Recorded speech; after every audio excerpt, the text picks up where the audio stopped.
two, three. Take me out to the ball game. Take me out to the crowd. Buy me some peanuts and Cracker Jack. I don't care if I ever get back. Oh, it's root for the Cubbies. If they don't win, it's a shame. For it's 1, 2, 3 strikes, you're out at the old ball game. This is the Take two. The Monday Morning Quarterback on the 21st of October 2019, beaming from WBRN Radio and on the Boston Red Network. At Boston Red here in the Jerry Pippin Memorial broadcast booth as we look to the 2019 World Series. We'll spend a few minutes talking about it, particularly the betting odds and what we think about the team. Now, we'll have a special on the World Series. We do that basically every year, hopefully the next couple of days, and we'll talk about the series and a little bit about the history of the series, and particularly the Washington Nationals and the story of baseball in Washington, D.C., starting with the Washington Senators and the Homestead team there in Washington, which is an African-American team. Anyway, we'll go into that in depth, and that will be on All About Sports, our sports channel, and on this particular channel here. We can be found on the iHeart app, as it is called these days, or the iHeart Radio website. If you go there, and you can, of course, download us. You can find us on YouTube, and you can also find us on Twitter. The programs are broadcast across some of our Twitter feeds. All of our programs are there, and on YouTube, on the Stitcher app. Stitcher is a mobile app, very important app. All of our programs are on there. It is Boston Red, This Week in Economics, which is the Numbers Man show, as it's called on some deals. The Open Source Report is also there. And All About Sports appears on some of these channels, not as many because there are not as many productions. The International Affairs program, BR on the World, it has more episodes, but is not as timely as we would wish. One of the things that's happened to us this year is it's been an unlikely set of events and special events. We'll also have a special on Bernie Sanders in Queens. He was there with Alexandria Ocasio-Cortez, where she endorsed him, not indicted Bernie. There, over 25,000 people were there in Queens. That's the area where the Amazon enterprise was going to put their factory. Had the stay in New York, and everybody else dillied up millions of dollars in subsidies to Amazon.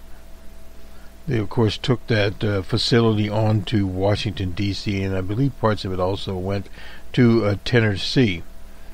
But that is what happens in the body politics. Incidentally, we do have a numbers man presentation. That's our macroeconomic presentation, which has been titled by some the Numbers Man Show. That will be up today. It is finished. And we are moving to get these productions finished. And the production schedule itself has, as we said before, been much more robust. We expect the schedule to be robust in a presidential year, 2020. And we've been through a number of these. We started in 2008, actually 2007, covering politics on internet radio. Prior to that, we were on the late Jerry Pippin's Pippin channel. He had his own channel where there were hundreds of thousands of people that viewed various programs that he offered, and we would appear there on elections and sometimes on other occasions with him live on radio, and it was streaming along. Now, this was actually internet radio. This is before we had Google Podcasts, Apple Podcasts, or any of the podcasts. This was in the late 1990s. So we've been in this game for a very, very long time. Let's start out with the World Series and the people that are in the World Series. These are the betting lines, and we'll have a complete presentation. This is from the USA Today. Ryan Boni, I suppose, had his sports bar there. The Houston Astros and the Washington Nationals. The Washington Nationals are an interesting team in that they have the pitching rotation is 4 pitches. In modern days, only 3. But they have an excellent bullpen there, and in some of the games, both the Nationals and both the Astros and Yankees used 7 or 8 pitches out of their bullpens. It was a very interesting series, came down to the wire. But as we see this particular series shaping up, the Astros are favored. Now, from MGM updated their World Series betting odds line, as the case of all preseason. The Astros are the team the sports odd makers see as this year's champion. Now, let me just give you the odds here, and we'll get more into this. But nonetheless, they set the line at, they started out plus 210, and now they're at a negative 213. Now, those new to sports betting here, a negative money line of 213 means the Astros have a 68.05% of probability of winning the World Series in the view of the odds makers. That is 100 to 213 odds are 1.47 decimal odds. Timing is everything. If you put $10 down in U.S. on the Astros to win the World Series now, I have a return profit of $4.69. If you put down the same $10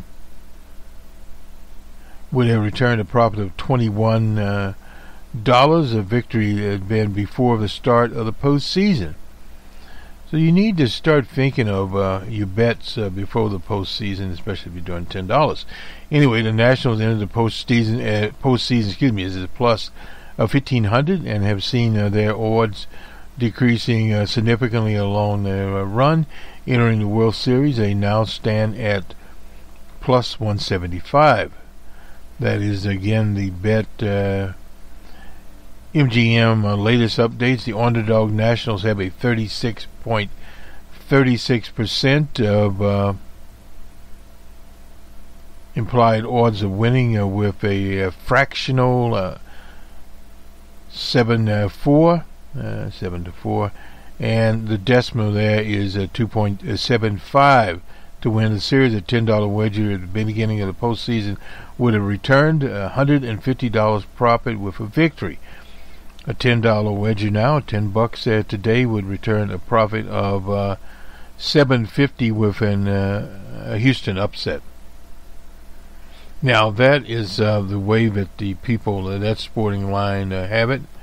And this is the World Series schedule. It'll start on Tuesday in Houston, Texas at 8:08 there, and Game 2 will be on Wednesday in Houston, Texas.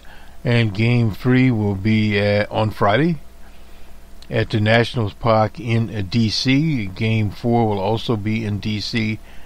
And Game 5 will be in D.C. also. And if there is a Game 6 and a Game 7, they will return to Houston, Texas on Tuesday and Wednesday of that would be October 29th and October 30th. Now let's go on a little bit here to other sources. We usually try to get more than one source. Now this is the CBS Sports over here We can get them up.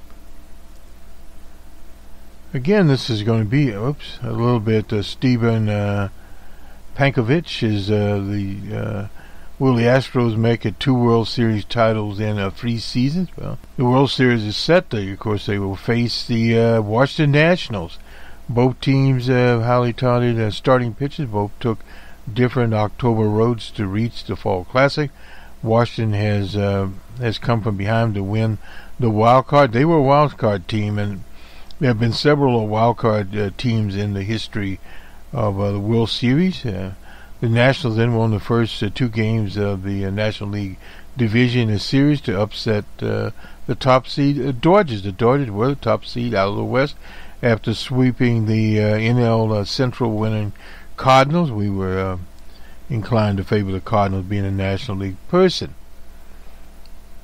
It would be a more straightforward road for Houston. Houston has baseball's best record. I believe the Dodgers were the second best. They were 107 to 55. They won the American League Division Series despite needing 5 games against the Rays. Now, the Rays of Tampa Bay were a very good team, and I look at this as some weaknesses in the Astros. They shook off Game 1, lost in the Division Championship Series to defeat the Yankees. Took them 6 games there, and they were in Houston, Texas. Unsurprisingly, the Astros coming from their second title, going for their second title in 3 years, and heavily favored to win the series. The odds to win the series at Caesars can be found below. Now we switch to Caesars, a different one, not the MGM. And the Astros at a negative 335, and the Nationals are plus 195. Now let's see, I think they were, let me just look back over what MGM had going here. I didn't put this on the spread. Houston is a, wait a minute, just a minute here. Yeah, it's a negative 213, and the Astros and the net plus 175. Okay, the odds are a little bit different here, plus 195 here at Caesars, and CBS used Caesars. Let's move on here. And this is again Sports Line here. I don't know if we'll get it up here or not, but we'll attempt to get it up at least. Oh, again, this is CBS Sports. Forget that one. We've already been there. And now we're at the Vegas Insider. We've used the Vegas Insider many, many times before. Odds to win in pro baseball is commonly referred to as a future bet. Bettors must correctly select a team to win an event that takes place in a time later. The money wager will be tied up till there's an outcome. Bettors will receive fixed odds when they place the bet. The future odds are normally updated on a weekly basis. And to example here, you take odds and multiply by the number of wedges. The example, New York Yankees were 20 to 1 to win the World Series. The Yankees were listed as a 20 to 1 choice to win the series. If you wagered $100 on New York to win the series, and it captured the championship, then you would win at 20 to 1. You'd win $2,000. You could collect $2,100 if you win and a stake there. And this is an example of adding this. Now the odds are a little different. This is at odds to win here, negative 222 for the Astros, negative plus 180 here. Now this is a Vegas Insider, and various ones are changing their odds. We don't have the graphic up here, but we usually would go from casino to casino to figure these odds out, but this is the Washington Nationals, and the exclamation here. In our baseball series, we'll get into a little more on this particular situation. Now, let's move on here to some real-time news. We have Nate Silver today somewhere. And the endorsement process here. Evidently, the 538, how the AOC and Omar endorsements could matter. This is by old Nate himself. And we looked over this article. They evidently are tracking 150 endorsements. The site is, so far, out of a fairly broad universe of potential endorsements that we're monitoring. The most endorsements don't make the national news because the endorsers themselves are parochial type. Anyway, the squad is a group of first-term operators here. Ilhan Omar, of course, endorsed Bernie, and Alexandria Ocasio-Cortez did. And the two have not endorsed yet is Rashida Tlaib out of Michigan, the city of Detroit. She's not endorsed anyone. And Ayanna Presley out of the Commonwealth of Massachusetts. Now, you can expect her not to endorse anyone because, obviously, she's in the state with Elizabeth Warren. But that's okay. She's not as well known as the other two. I have quite a few thoughts about this, which partially go to how I think the Sanders campaign and Warren are doing overall. If you want to take a takeaway headline, this is the kind of thing I want to see more of from Sanders. In other words, it's good news for him, but it will be better news for him to extend his presage to a more coalition-oriented approach to running a campaign, which includes building alliances with diverse groups of voters, winning endorsements in an effort to expand his coalition. If, on the other hand, it's a signal of desire by Sanders to provoke an establishment versus anti-establishment confrontation with Warren, I'm not sure that is helpful to him. Oh, here we go. 9 quickish thoughts about it, and this is what he thinks. There's a reason to think endorsements matter, and Silver points out a book here. Endorsements have been a good predictor of presidential campaigns before the appearance of DJ Trump out there, and that has the party decides that is particularly in the book, a party decides to come under attack in recent years.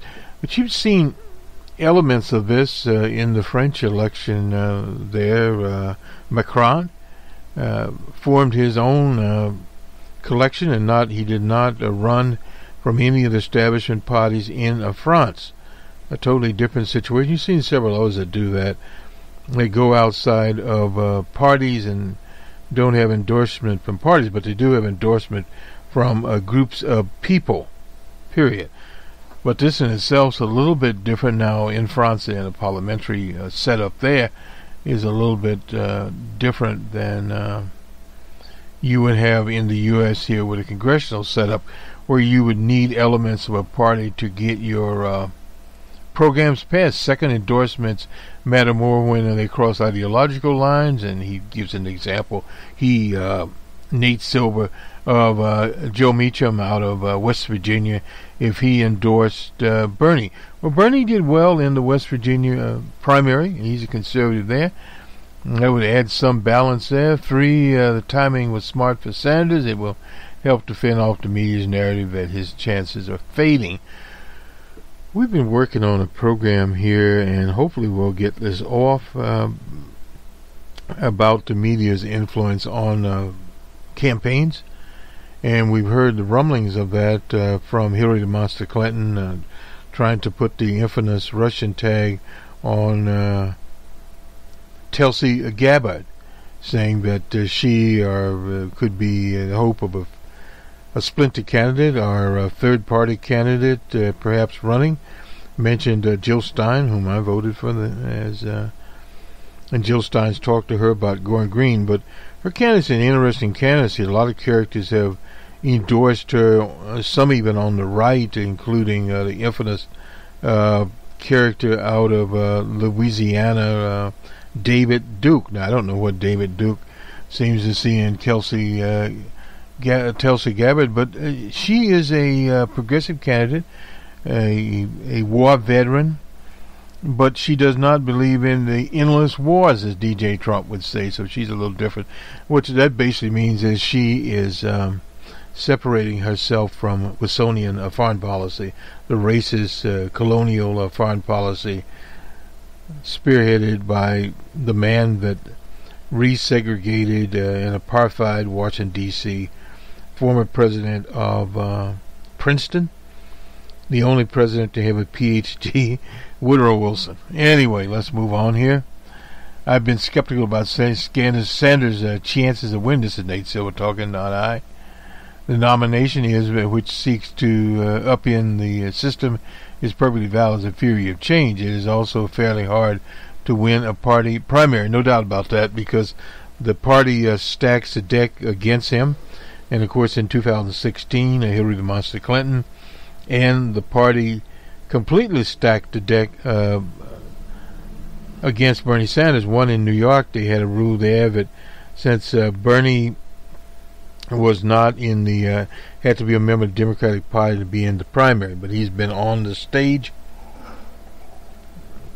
and he's functioning as a Democrat. And a lot of socialist types always ask me, well, why did he just run as a socialist? Well, the problem is it costs too much to just run as a third party person, unless you're one of these millionaires like Steyer or Bloomberg. You can run as anything. They got enough money to do it.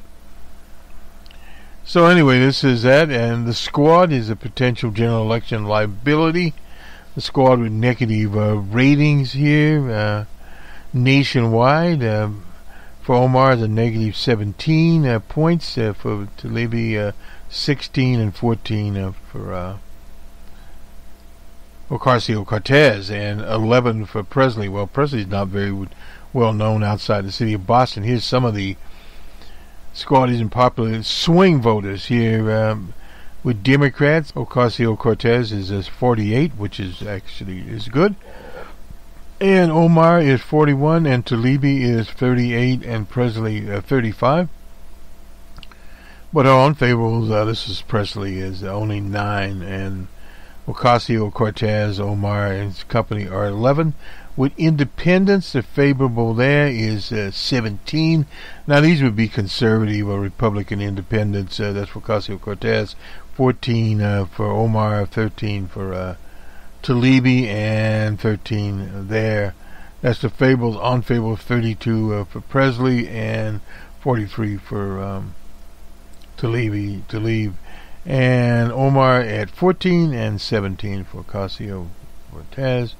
That's the favorable there, and the unfavorables at 46 there. And for Republicans, you could obviously just 5 for Cortez, 5s and 3s basically here. Unfavorables at 69 for Alexandria Cortez there, Ocasio-Cortez, and 65 and so forth and so on.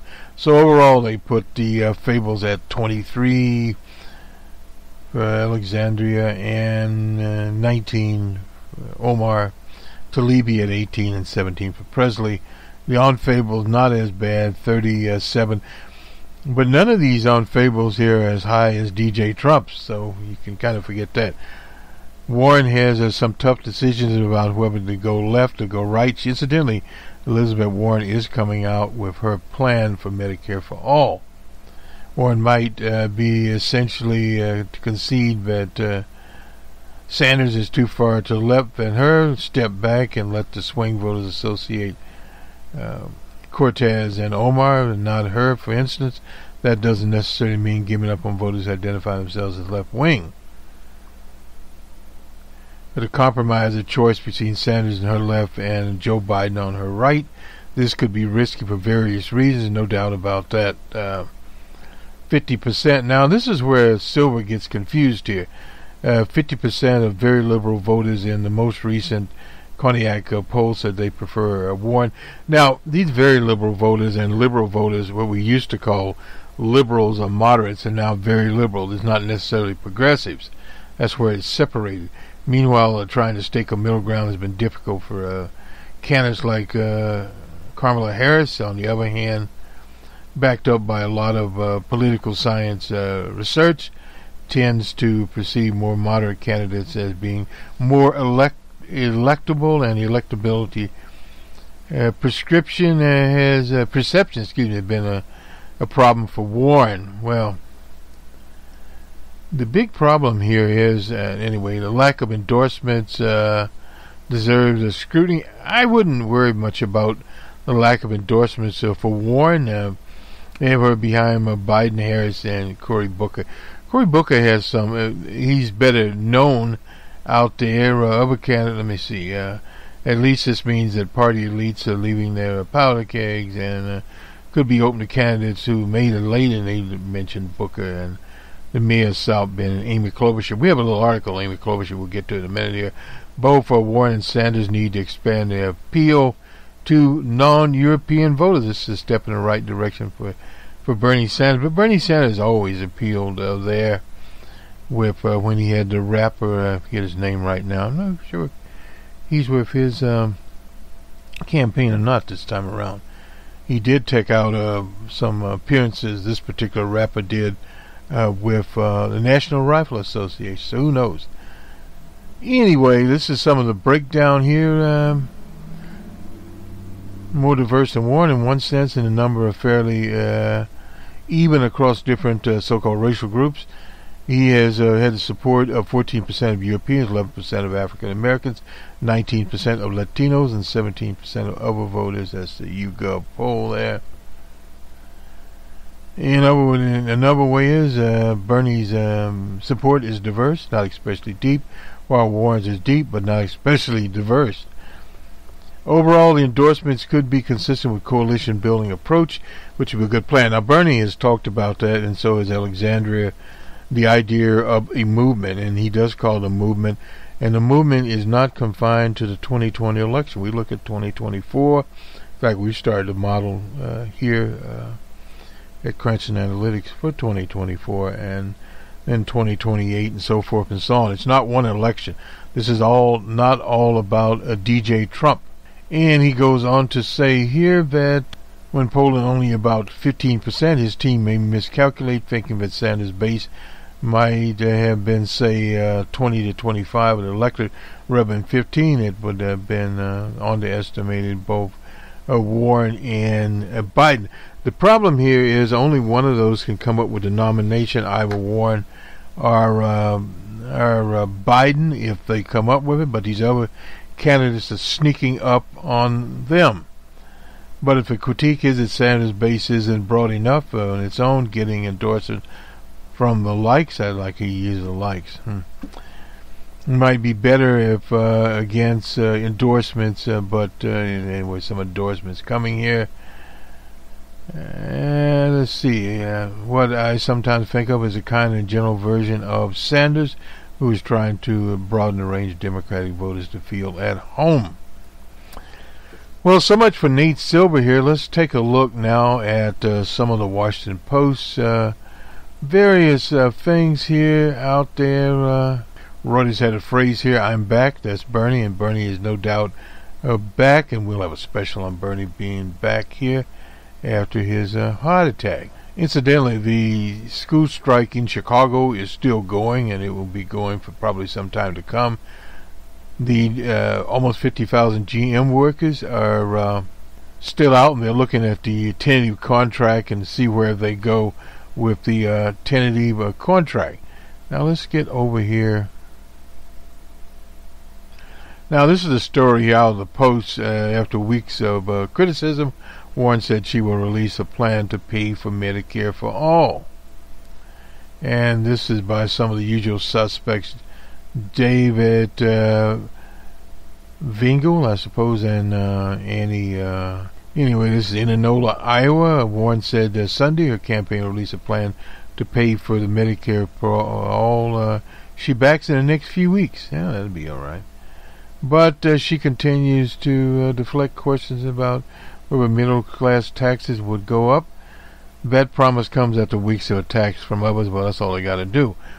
One of the things I've observed over the years in campaigns, when all you have going for you is an attack, that means you don't have a plan yourself. The lag in unveiling the plan speaks to the difficult position Warren is in. She can either offer some kind of large tax above her wealth tax on the very rich, or peg it as exclusive about major elements of her campaign. Both carry risks. the cheapest possible way to make sure that everyone gets health care for all. The senator from Massachusetts said at the end of the town hall in Indianola is attended by roughly about 500 people. What I see, though, is we need to talk about costs over the next few weeks. Well, but that in itself is a dubious situation. Medicare for All is introduced by Bernie Sanders, did not lay out how the proposal would be funded. A separate white paper proposed some ideas like a 4% premium paid by families that make more than $29,000 a year. Sanders has not shied away from telling voters they'll have to pay higher taxes. No doubt about that. I've looked at various old plans out there. An increase, that could be an increase in FICA, about somewhere 1.5 to maybe 2 or 2.5%, depending on how you did it. That would be the easiest way of doing it, like we do Medicare. At the end of the day, the overall majority of people will save money. That is correct with any of these plans. And the way that things are going, particularly if the courts throw out Obamacare. As a result, she's taken fire from the cost question from rivals. Well, it is easy to do that, but even, say, for instance, if you have the public option, on the front side or the front of it, the public option, like the Affordable Care Act of Obama, you will pay higher rates. That's the thing that single-payer advocates have been frustrated by tax and cost debates, pointing out the cost of the entire program, usually pegged at $30 million over 10 years. That's roughly, what, 33, I'm sorry, that's roughly, does not factor much in how taxpayers shell out for the current insurance.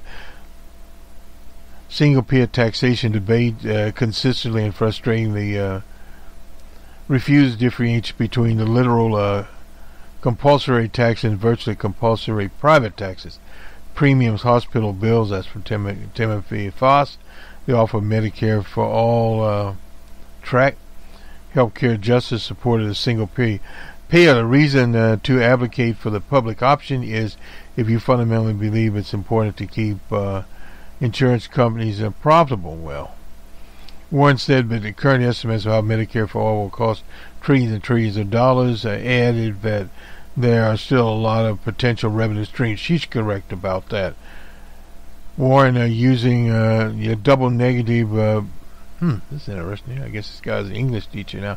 Repeated a pledge that she won't sign a bill into law that does not reduce the cost of health care for middle class families. Well, any health care plan along this line will reduce the cost. Now, that does not mean you'll not pay a dividend or a tax, but considering the costs and co-pays, say, for instance, if it added $1,000 to your bill, depending on whom you are, what you'd save on average plans, etc., would be a situation. And if you're in a situation where your part of it is very pronounced. Let's quickly go to the Fifth Avenue theory showing cracks. This is from our favorite liberal, E.J. Dionne Jr. The Fifth Avenue murder theory now faces its toughest test. This bold hypothesis was put forward by D.J. Trump, who claimed he could stand in the middle of Fifth Avenue and shoot someone and not lose any votes. His proposition is by no means implausible. He won an electoral college majority despite obscene admissions to sexual assault on Access Hollywood. He survived revelations of hush money and persuasive evidence that he obstructed justice under the Mueller investigation.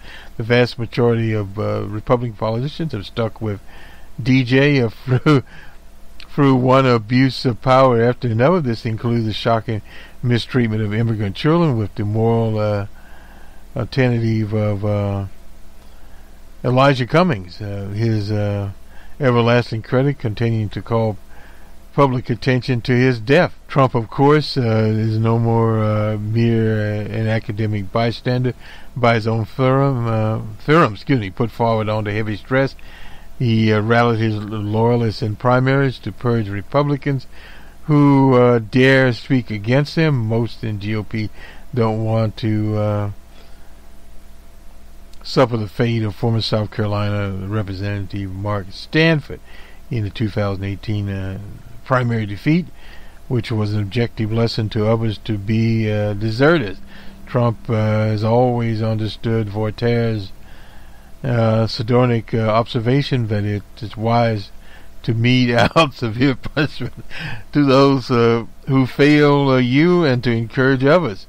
But the others, meaning members of the Republican Party, who will be the arbiters of Trump's fate in the coming weeks, are not feeling quite as encouraged in their loyalty to the president as they once were. No, Trump has not murdered anyone on Fifth Avenue yet. He may have his multiplying legions of critics who believe the president has blood on his hands because of his weak and reckless response to the Turkish president Erdogan. The result of Turkish assault on the Kurd alliance in Syria. For once, the president's brought out deep divisions within his party. In the House, 129 Republicans joined every Democrat in conflictlessness. Only 60 Republicans stuck with him. Then came the admission by Mickey Mulvaney, the acting chief of staff at the White House, withheld $400 million in military aid from Ukraine to further Trump's political objectives. Mulvaney tried to unscramble the unsavory omelet he placed on Trump's desk. As the Post editorialist artfully observed, it seems to dawn on Mulvaney that confessions may not be the most astute defense strategy. And Trump, the researcher, briefly tried to make the test of his loyalists as difficult as possible. If other breaches were not enough, the White House announced a Group of 7 meeting. Leading powers would be held at the ailing Trump Doral National Doral Resort near Miami. But Mulvaney continued to perfect the art of preemptive confession, a novel approach to damage control long after Trump claimed to have severed all operational ties to his enterprise. He insisted, this is Mulvaney on Fox News Sunday, that the president considers himself to be in the hospitality business. He's in the hotel business. I thought he was in the presidential business. Perhaps realizing what he had just acknowledged, the acting chief of staff quickly added, at least he was. Oh boy. So now, can the Fifth Avenue theory survive? Trump has one reliable gambit: to stick to the lib strategy. Everything Trump does, his pervasive, performative racism, his attacks on political correctness, his claims to be shielding Republicans, shielding conservative Christians from liberal persecution, his standing up to the dark hordes at the border, his desire to turn off all criticism himself in a socialist, liberal, radical conspiracy against the good people he supports. As long as Trump is at the helm, they have no fear. It's convenient for the AG and chief propagandist Barr to issue warnings recently at the University of Notre Dame against militant secularists, and so-called progressives for plotting the organized destruction of the role of religion in American life. Secularists, okay. Secularists, let me get it right. And their allies amongst the progressives, Barr thundered, have marshaled all the forces of mass communication, popular culture, the entertainment community, and academia with unrelenting assault on religion and traditional values. Standing with Trump means standing against those, particularly in mass communication and academia, whose jobs happen to entail presenting facts to counter the fiction of the president. And yes, and far more conventional conservatives are those wonderful judges and Trump's economic policies.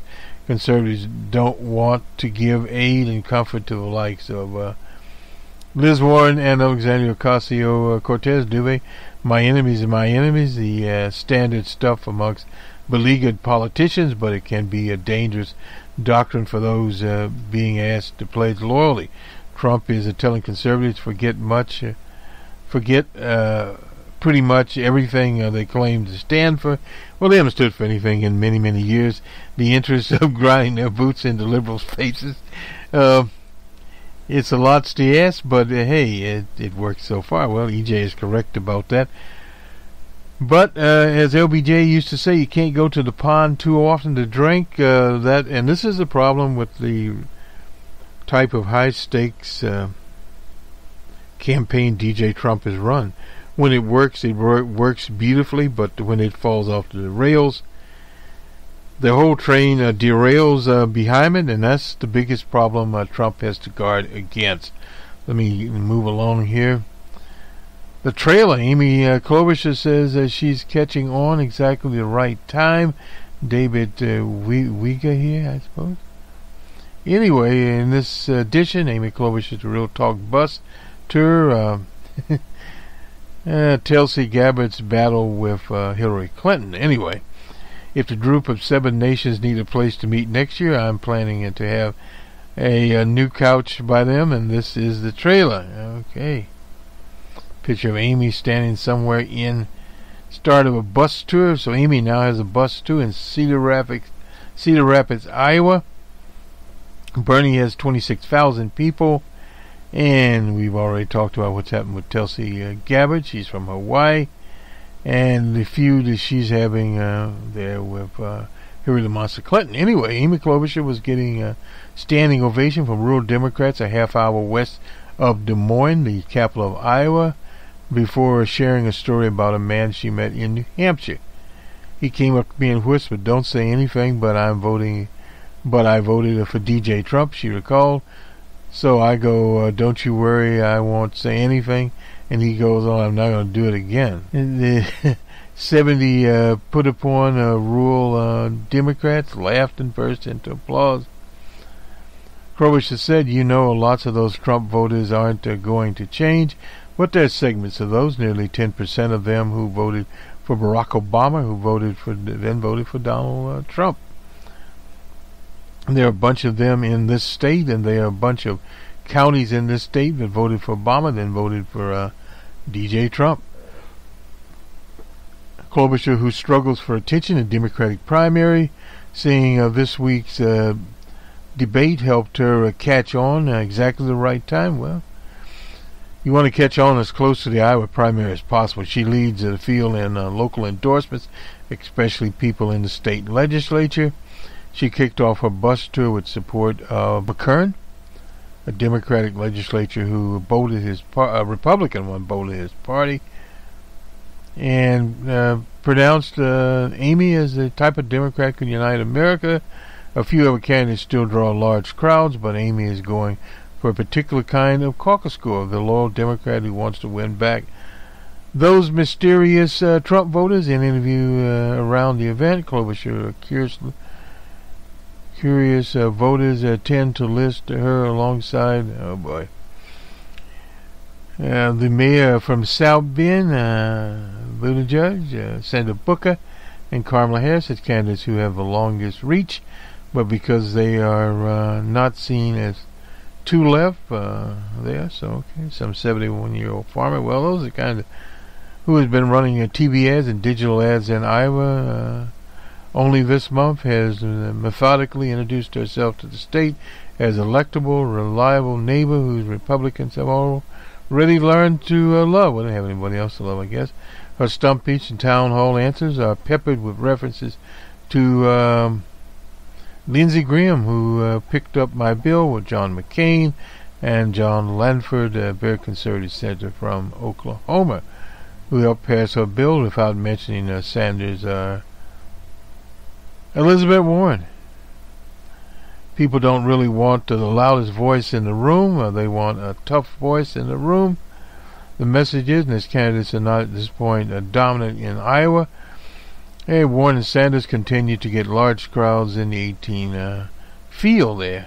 Congress has not yet qualified for the November debate hosted by the Washington Post and MSNBC. Candidates need to poll at least 3% or higher in 4 DMC-approved polls. Well, Marianne Williamson said she moves on.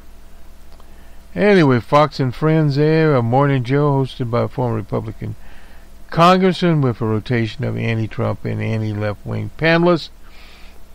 Real Time with Bill Mayer, whose host frequently warns Democrats that they'll lose if they nominate a left-wing candidate. They had Klobuchar there. And so forth and so on. A lot of 70-year-olds, I think more moderate voices are there. And that's one of the things that's unfortunately hurting Amy. Characters, opportunists like Mayor Pete.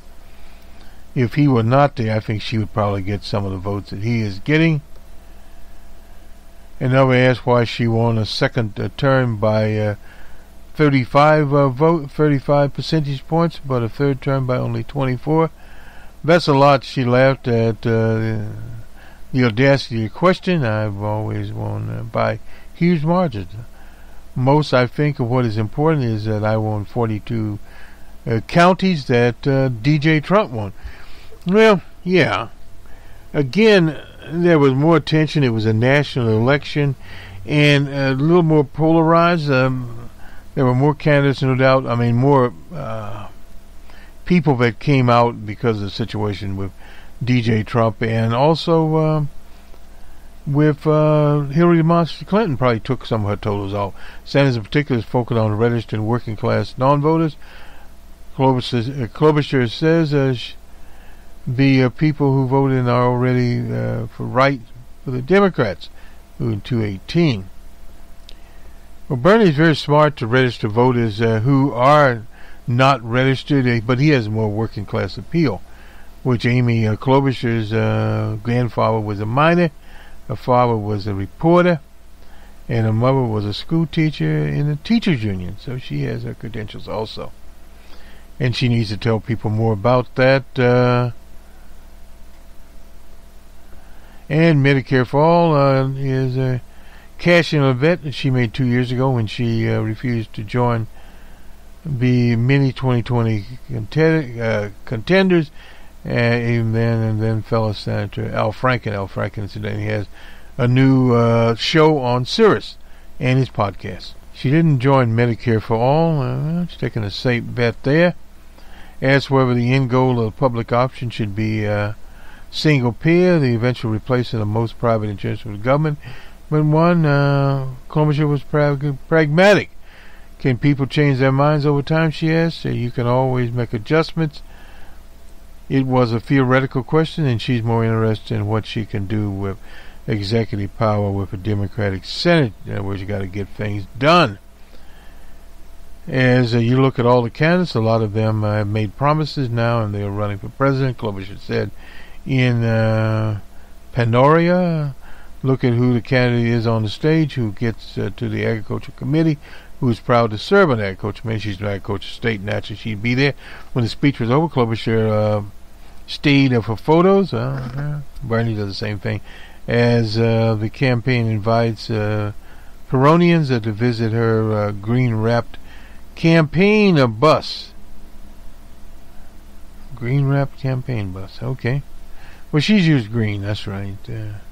We'll have a rhubarb pie by there. After all, no 2020 Democrat has been nice enough to visit Perona.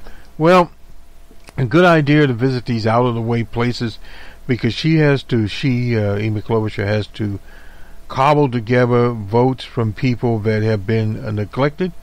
Older people, she'll match with those. But the urban centers like Des Moines and Iowa City, Bernie territory.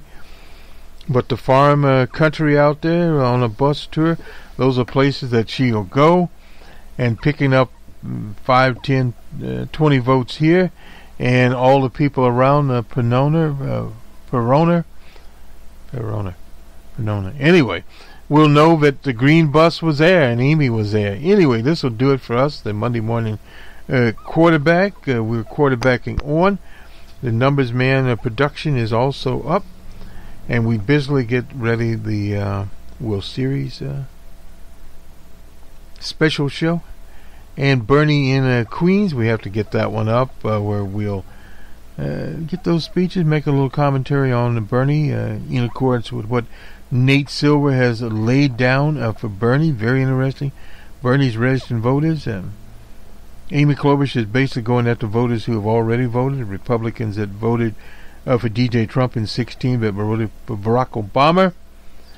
And as late Jerry Pippin would say, well, Barack Obama was an Eisenhower Republican, and I suppose Amy wants to be one also. Now, that's not a cut on Amy. It's just that that's where the political system has went. I remember, and I always recall this, the morning after Reagan was elected, Richard Nixon himself was on Good Morning America, and Richard Nixon said, well, I was a conservative, which he was in his day, but I wasn't a nut, referring to the Reagan people. Well, the Reagan people are now off steroids, nutties. So this is what has really affected the body politic throughout the 50 continuous states. We now have ultra-right, fascistic type operators in the Republican Party that are running those kinds of campaigns. I was talking to some right-winger over the weekend, and he talked about Chile and the influence there of Milton Friedman and their idea of privatizing their social counterpart to Social Security. They did, in fact, do that on a Pinochet, who was a fascist. But now, because of austerity measures in Chile, in Santiago, and various other towns, they're on the martial law at night in those towns. It started as an increase in metro or subway fares. Now the subway system itself is, according to the mayor, not operational. So there are a lot of problems in Chile. And this has been around not only in Chile, in Lebanon. They tried to put in austerity measures there. And now they're being drawn back.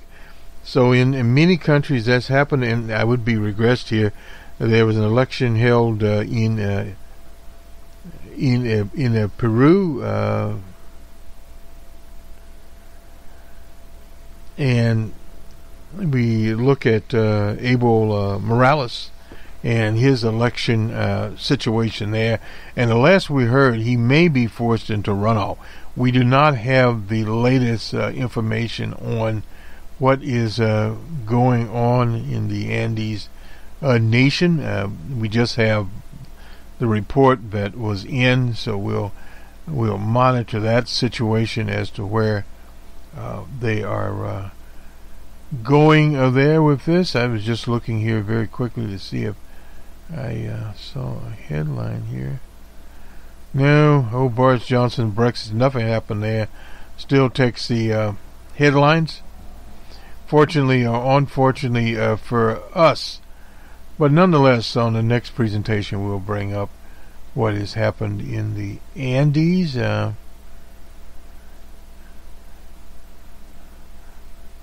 I say Peru? Bolivia. I'm sorry about that. I don't want to put the comrade, Mr. Morales, in there. This is in Bolivia. We're thinking of the Andes Mountains there. Yeah, it is in high in the mountains there, but not Peru. Bolivia, and whole idea, he actually was running against a former president who was there for a very, very short period of time, resigned, and Evo Morales has been the president there for 13 years now. So we'll see where that situation goes in